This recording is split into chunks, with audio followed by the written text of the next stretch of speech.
আপনাকে ভালোবাসতে আমার আপনার সাথে যোগাযোগ রাখার প্রয়োজন নেই। আপনিও জানেন যোগাযোগ তো একবার না বহুবার বন্ধ হয়েছে, বহুদিনের জন্য। ভালো তো আমি আপনাকে সেদিনও বেসেছি। থাক না যোগাযোগ বন্ধ, থাক না কিছু কথা। কিছু কথা আল্লাহ জানুক, কিছুটা কি বুঝ জানুক, বাকিটা আমি। আর আমার নির্ঘুম রাতের মাঝে সীমাবদ্ধ থাকুক। কিছু একটা অপূর্ণ ছিল যা কখনো পূর্ণতা পায়নি। কেউ একজন আমারও ছিল, কিন্তু সে আমার হয়নি। তারপর যাকে বহুবার দেখার পরেও মন ভরে নাই, তাকে আজ বহুদিন দেখি না। তোমাকে আজও পুরোপুরি ভুলে ওঠা হয়নি। তুমি আছো, তুমি রয়ে গেছো। তুমি আমায় ভালোবাসোনি, এটা তোমার ভুল ছিল না। তোমার জায়গা থেকে তুমি সঠিক ছিলে। ভুল ছিল আমার। কেন জানো?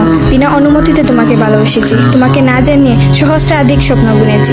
ভেবেই নিয়েছি তুমি আমার। এক প্রকার ধরেই নিয়েছিলাম তুমি কখনোই আমাকে ফেরাবে না। মনে করেছিলাম বাকিটা জীবন তুমি শুধুই আমার।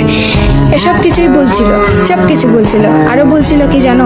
আমি বোধহয় জানতাম তুমি ঘৃণা করতে পারো না, তুমি অবহেলা করতে জানো না, তুমি তুচ্ছ তাচ্ছিল্য করতে জানো না, তুমি অসহায় করে দিতে জানো না, তুমি অপমানের সুরে কথা বলতে জানো না।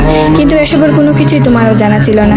কিংবা কোনো কিছুই যে তুমি করতে পারো না তা কিন্তু নয়, সব কিছুই তুমি পারো। পুরো চিন্তা ভাবনাই ছিল ভুল। যে আমি ভেবেছিলাম তুমি ঠিক তার উল্টো দিকেই ছিলে।